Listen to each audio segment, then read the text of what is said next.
오늘 본문은 왕의 귀환에 대한 이야기입니다. 다윗이 압살롬의 그 반역을 물리치고 귀환하는 장면이죠. 근데 이 장면을 묵상하다 보면 예수님의 재림이 생각이 나요. 예수님의 재림과 꼭 닮았다 하는 생각이 들게 됩니다. 여기에는 두 가지 이유가 있는데, 하나는 뭐냐면 이스라엘 모든 지파의 변론을 보면 알 수가 있어요. 자, 사무엘하 19장 9절에 있는 말씀을 다 같이 합독하겠습니다. 시작. 이스라엘 모든 지파 백성들이 변론하여 이르되 왕이 우리를 원수의 손에서 구원하여 내셨고 또 우리를 블레셋 사람들의 손에서 구원하셨으나 이제 압살롬을 피하여 그 땅에서 나가셨고. 여러분, 이 말씀을 보게 되면 다윗 왕이 그 이스라엘 백성들을 원수들과 블레셋 손에서 구원하셨고 지금은 그 땅이 없다는 거예요.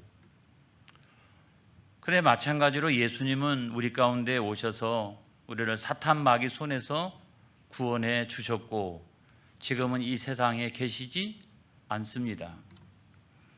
물론 성령으로 우리 가운데 계시지만 여러분, 사무엘하 19장 10절에 있는 말씀에 보면 시작.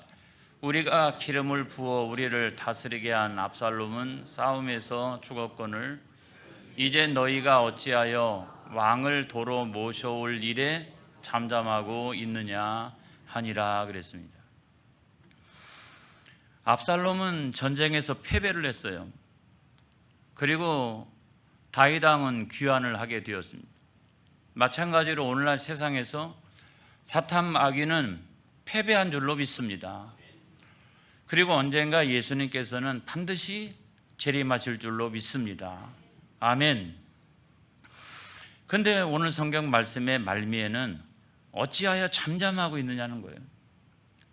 예수님께서 반드시 재림하시는데 어찌하여 잠잠하고 있느냐.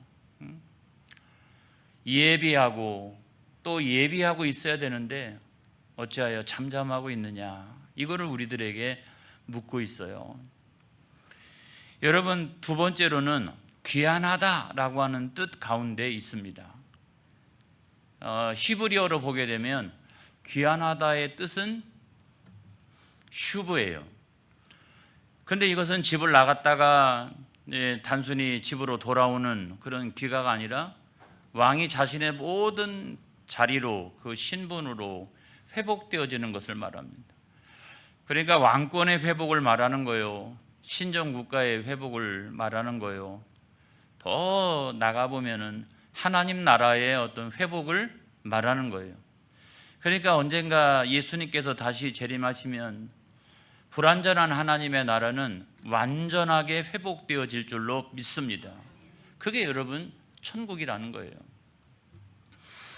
그런데 우리가 그 천국을 맞이할 때까지 왕의 귀환에 나타나는 여러 인간들의 군상이 있다는 거예요. 왕이 이렇게 귀환하고 있는데 이 성경에 보면 여러 부류의 사람들이 그 앞에 다 나타나고 있습니다. 첫 번째 사람은 어떤 사람이냐? 유다 지파와 이스라엘 백성들이었어요. 이들이 나타났습니다. 여러분, 유다 지파는 어떤 사람들이냐면 유다 지파는 이 다윗의 지파임에도 불구하고 나중에 압살롬의 진영에 합류하게 됩니다. 그래서 헤브론에서 압살롬이 반역을 해가지고 왕이 되었을 때 그 헤브론은 사실은 유다 지파의 매우 중요한 근거지 중에 하나였어요. 거기를 정치적인 기반으로 해서 왕으로 등극을 한 거예요. 그래서 대부분의 유다 지파 사람들은 압살롬 편이었어요. 모든 사람들이, 모든 유다 지파가 다 압살롬의 편이었느냐? 그렇게 이야기할 수는 없지만 그래도 상당한 사람들이, 대부분이 이 압살롬 편이었어요. 그런데 이스라엘의 나머지 모든 지파들은 어땠느냐? 제가 볼 때는 그게 그거예요. 이들은 그러면 다 뭐 다윗의 편에 섰느냐, 그래서 함께 도망갔느냐, 그러지 않습니다, 여러분. 이 가운데서도 상당한 사람들은 압살롬 편에 섰고, 또 일부의 사람들은 도망가는 다윗의 편에 섰고, 그게 그거예요. 자, 이런 상황인데 왕이 귀환을 합니다. 상황이 이런데 왕이 귀환을 하는 거예요. 사람들은 어떤 모습을 보여야 될까요, 여러분? 왕이 막 귀환하는데 이 사람들이 자기 공로를 내세워요. 자기 공로를. 왕이 귀환할 때까지 자기들의 공로가 엄청났다는 거예요. 그래서 사무엘하 19장 42절에 있는 말씀에 보면, 시작. 모든 유다 사람이 이스라엘 사람에게 대답하되 왕은 우리의 종친인 까닭이라 너희가 어찌 이 일에 대하여 분내느냐? 우리가 왕의 것을 조금이라도 얻어먹었느냐? 왕께서 우리에게 선물로 주신 것이 있느냐? 라고 이야기합니다. 유다 지파 사람들은 우리가 그래도 종친 아니냐? 종친. 그래서 왕이 귀환할 수 있도록 우리가 사실은 뭐 엄청나게 도왔다, 그렇게 이야기하는 거예요. 그랬더니 이스라엘 그 백성들이 뭐라고 이야기를 합니까? 사무엘하 19장 43절에 있는 말씀에 보면 이들도 못지않게 이야기를 합니다. 시작. 이스라엘 사람이 유다 사람에게 대답하여 이르되 우리는 왕에 대하여 열 몫을 가졌으니 다윗에게 대하여 너희보다 더욱 관계가 있거늘 너희가 어찌 우리를 멸시하여 우리 왕을 모셔오는 일에 먼저 우리와 의논하지 아니하였느냐 하나 유다 사람의 말이 이스라엘 사람의 말보다 더 강경하였더라 그랬어요. 그러니까 이스라엘 사람들은 뭐라고 얘기하냐면 니들은 한 개 지파에 불과하지만은 우리는 열 지파 아니냐. 그러니까 우리는 열 몫이 있다 그러는 거예요. 열 몫이 있다. 무슨 열 몫이 있어요? 참 여러분 역설이지 않습니까? 제가 볼 때는 이 모든 지파들이 그렇게 공로가 있지 않아요, 여러분. 그렇게 공로가 있지 않다고요. 그런데 왕이 귀환한다고 그러니까 자기들의 공로가 엄청 많대요. 우리는 종친이니까 많고, 또 우리는 뭐 숫자가 많으니까, 우리는 열 몫이니까 우리가 훨씬 더 공로가 많다라고 이야기를 하는 거예요. 저는 참 역설이라고 생각합니다. 여러분, 이들은 왕의 귀환에 있어서 엄청난 은혜를 받았어요. 왕의 귀환 자체가 은혜 아닙니까? 할렐루야. 근데 왕의 귀환 자체가 은혜인데도 이들은 그 은혜보다 더 사모하는 게 있는데 그게 뭐냐면 공로예요. 자, 우리가 더 공로가 많다. 저 사람들이 더 공로가 많으냐, 이걸 갖고 싸우는 거예요. 여러분, 중요한 것은 신앙생활은 은혜 중심의 신앙생활을 해야 돼요. 할렐루야. 공로 중심의 신앙생활을 하면 안 되는 거예요. 자, 영원하신 그 주님께서 언젠가 우리 가운데 재림하실 겁니다. 여러분, 그때 우리는 어떤 모습일까요? 여러분, 우리는 어떤 모습일까요? 야, 이제 주님 재림하시니까 주님, 내가 이와 같은 거 엄청나게 많이 했고, 내가 이와 같은 일, 뭐 주일 성도 잘했고, 뭐 이렇게 쭉 얘기할 거 아니겠습니까? 가장 중요한 거는 공로가 매우 중요하지만 그럼에도 불구하고 더 중요한 일은 은혜 받는 일입니다. 내가 세상에 있을 때 은혜를 엄청나게 많이 받았습니다. 할렐루야. 말씀 들을 때마다 나는 은혜를 받았습니다. 그리고 내 삶이 새로워졌습니다. 여러분, 이것이 훨씬 더 중요하다라고 하는 이야기를 말씀을 드리는 거예요. 그 다음에 두 번째 사람은 누구냐면 시므이죠. 이 시므이는 베냐민 지파 사람이고 사울 왕가 사람이에요. 그러니까 사울의 먼 이렇게 친척쯤 되는 이런 사람이에요. 근데 이 사람이 생각해 볼 때는 이제 뭐 다윗의 왕가가 세워지고 압살롬이 왕이 된다 할지라도 거기도 사실을 따지고 보면 누구 왕가예요? 다윗의 왕가 아닙니까? 그리고 지파로 보면 유다 지파 아닙니까? 그러니까 베냐민 지파인 사울 왕가가 오늘날 이 모양 이 꼴이 된 이유는 다 누구 때문이다? 다 누구 때문이다? 다윗 때문이다. 기승전결은 무조건 다윗 때문이에요. 다 이렇게 쭉 갔다가 맨 마지막에 누구 때문이다? 다윗 때문이다.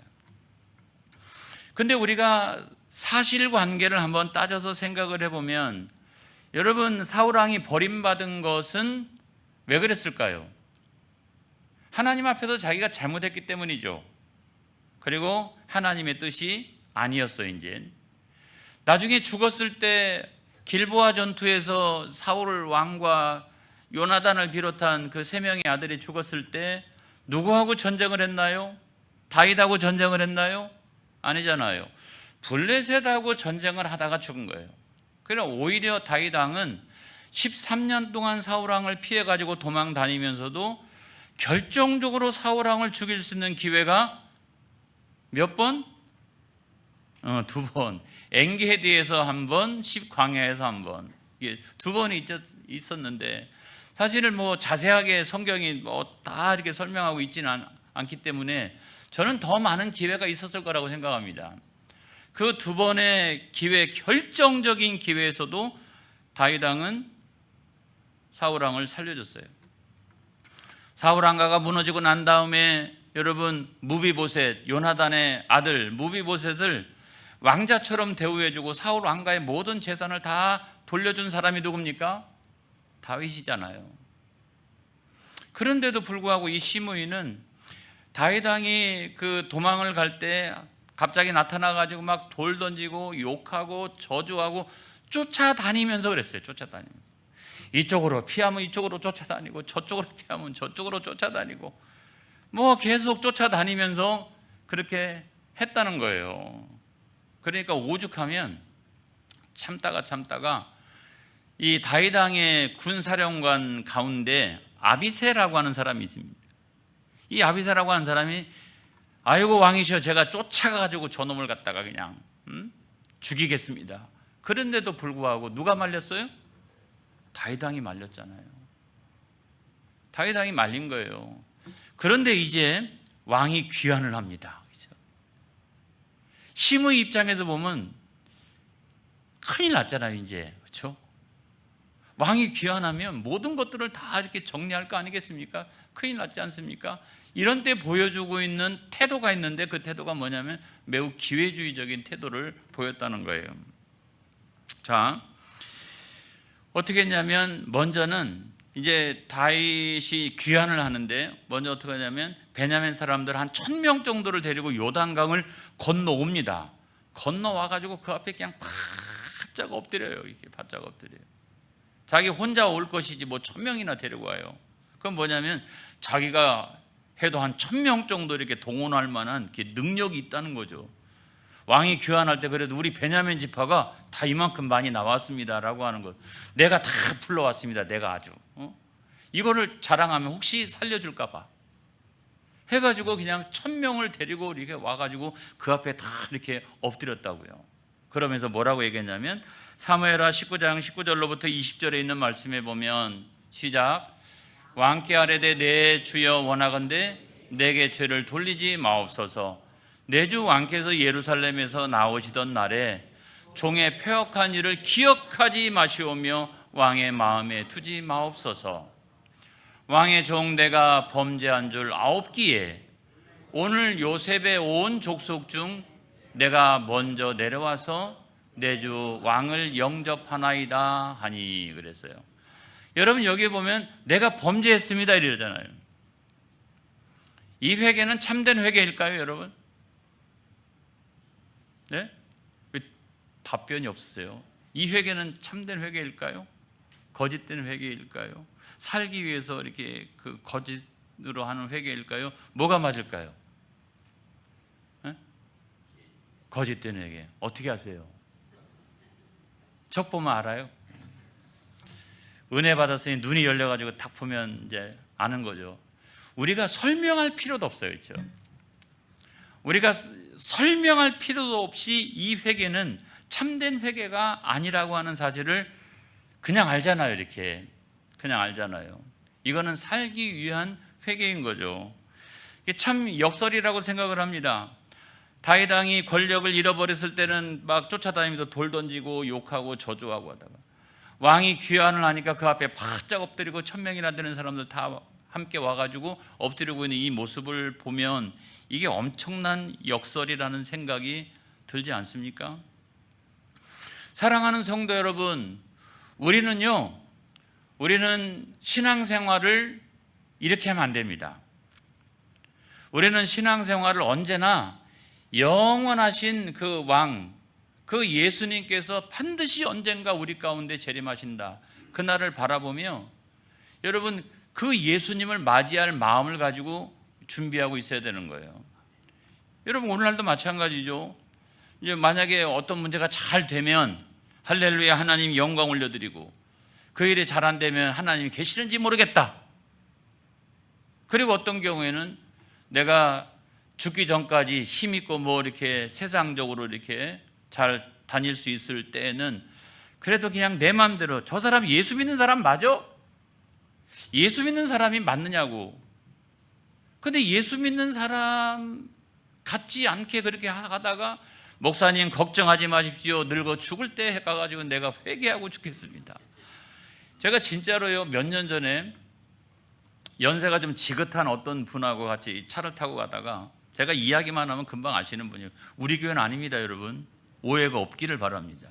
함께 이렇게 쭉 타고 가는데, 아유 그냥 뭐 좀 젊었을 때 얘기 좀 해주세요 그랬더니, 젊었을 때 얘기를 쫙 이렇게 자랑처럼 막 이렇게 쫙 얘기하는데 뭐 엄청나게 많이 얘기해요. 근데 제가 듣다가 막 화가 나가지고 말이죠. 이런 나쁜, 이런 못된, 지옥 갈 진짜 이런 사람이 있나. 아유, 열이 엄청나게 나더라고요. 그러더니 그분이 쭉 얘기하다가 맨 마지막에 이렇게 얘기했어요. 그런데 목사님 이제는 회개했습니다 그러더라고요. 그래서 제가 속으로 볼 때 이제 나이 들어가지고 더 이상 그런 못되고 나쁜 짓을 더 이상 못하겠다 싶을 정도가 됐어요 지금. 여러분 신앙생활 이렇게 하면 안 된다고요. 힘 있을 때, 그 다음에 내가 여력이 있을 때, 내가 시간이 될 때 여러분이 열심히 헌신하고 충성하고 봉사해야 됩니다. 하늘의 상급을 쌓아가야 되는 거예요. 할렐루야. 그 다음에 우리가 세 번째로 보면 무비보셋 있죠. 무비보셋은요, 무비보셋은 요나단의 아들 아닙니까? 그래서 다윗 왕이 찾아서 왕자처럼 그 대우해 준 이런 사람이지 않습니까? 그래서 그렇게 지내고 있는데 어느 날 이제 다윗 왕이 이제 도망을 가게 되니까 자기도 함께 가려고. 근데 이 사람은요, 두 다리를 절어요.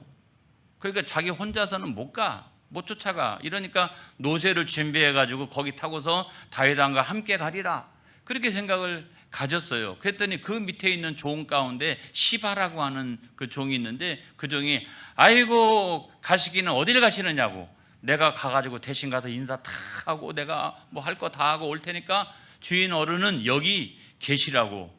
그래가지고 그럼 잘 다녀오라고 했더니 가가지고는 뭐라고 얘기했어요? 다윗 왕 앞에 가가지고 우리 주인이 반역을 지금 꾀하고 있는 것 같다고. 그러니까 다윗 왕이 화가 엄청나게 나가지고 사울 왕가에 주었던 그 모든 재산을 다시 누구에게 줬냐면 이 시바에게 줬어요.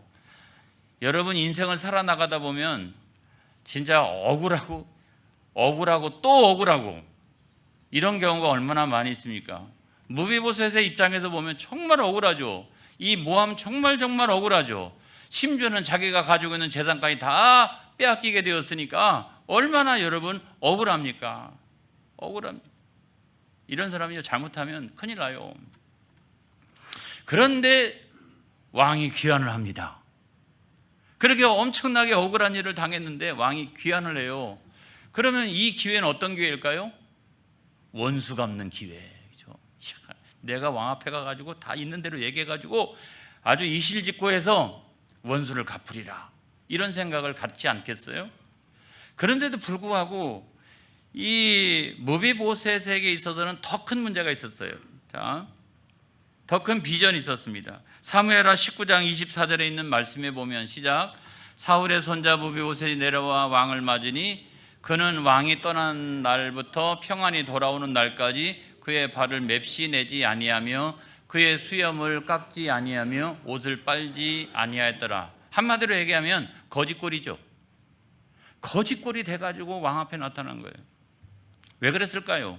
재산 다 빼앗겼으니까.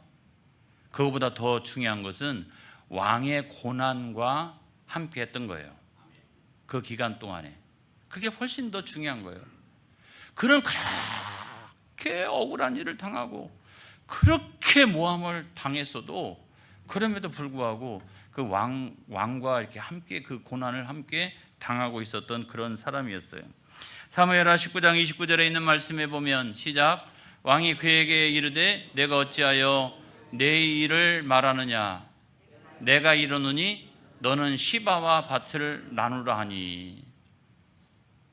아니 진짜 이것도 역설 아닙니까? 그러니까 그렇게 모함당하고 그렇게 착한 사람이, 그렇게 바른 사람이 모함당하고 억울한 일을 당하는 것도 역설이고, 그 다음에 왕이 이렇게 돌아왔으면 재산 다 찾아주지. 왜 그거를 반만 찾아줍니까? 이것도 역설 아닙니까? 그래서 제가 지난번에 새벽에 설교하다가 그랬어요. 이 본문에 대한 해석을 어떻게 할까? 다른 게 아니라 이 세상에서의 회복이라고 하는 것은 완전하지가 않다. 천국에서만이 완전한 회복이 이루어진다. 그래도 천국이 있는 거예요. 이 세상의 회복이 여러분 신앙생활하면서 응답받았습니다 해도 그 응답이라고 하는 것이 완전합니까 여러분? 나 건강 얻었어요 그러면 뭐 영생을 누립니까? 그런 거 아니잖아요. 사업하다가 어려운 일 당하다가 그 문제 해결됐어요. 갑자기 막 대기업 됩니까? 그런 게 아니잖아요. 세상에서의 응답이라고 하는 것은 항상 이런 거다. 천국의 응답만이 가장 완전한 것이다. 이 사실을 여러분 믿으시기를 바랍니다. 사무엘하 19장 30절에 보면 이랬어요. 시작. 무비보셋이 왕께 아뢰되 내 주 왕께서 평안히 왕궁에 돌아오시게 되었으니 그로 그 전부를 차지하게 하옵소서 하니라 그랬어요. 나는 재산으로 만족하는 사람이 아니라는 거예요. 다 줘도 괜찮다. 왜? 왕이 무사히 귀환을 했으니까. 나에게서 가장 중요한 것은 왕 한 분만으로 나는 족합니다. 이런 거예요. 할렐루야. 여러분 오늘날 우리가 신앙생활에도 마찬가지인 거죠. 이 무비보셋과도 같은 그런 신앙생활이 있는 거예요. 별별 어려움이 있고 억울한 일 당하고 모함을 당해도 나는 하나님 한 분이면 족합니다. 나는 예수님 한 분이면 족합니다. 그러면서 그 고난과 어려움 시험의 때를 이겨나가야죠. 사랑하는 성도 여러분, 그 영원하신 주님의 재림 앞에서 저와 여러분은 어떤 신앙인입니까 여러분? 어떤 신앙인입니까 여러분? 마지막으로 보면 바르실레가 있습니다.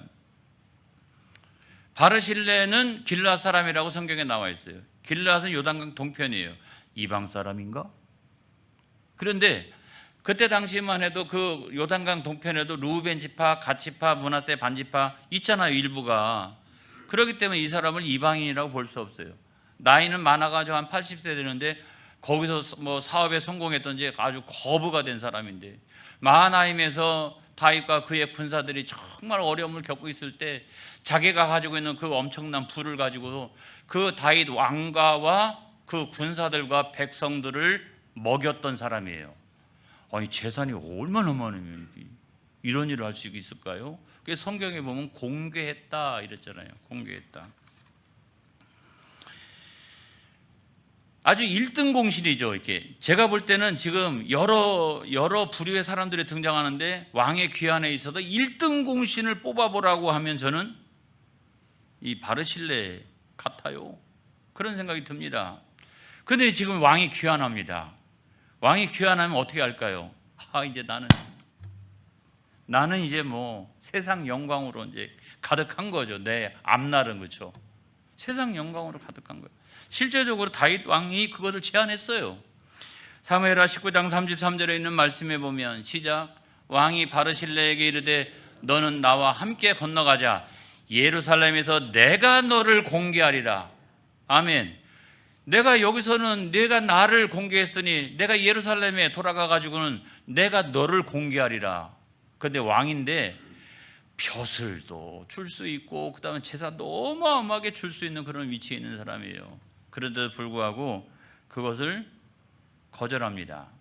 그리고 물론 자기 아들을 보냅니다마는 사무엘하 19장 35절로 36절에 있는 말씀에 보면 시작, 내 나이가 이제 80세라 어떻게 좋고 흉한 것을 분간할 수 있사오며 음식의 맛을 알 수 있사오리까? 이 종이 어떻게 다시 노래하는 남자나 여인의 소리를 알아들을 수 있사오리까?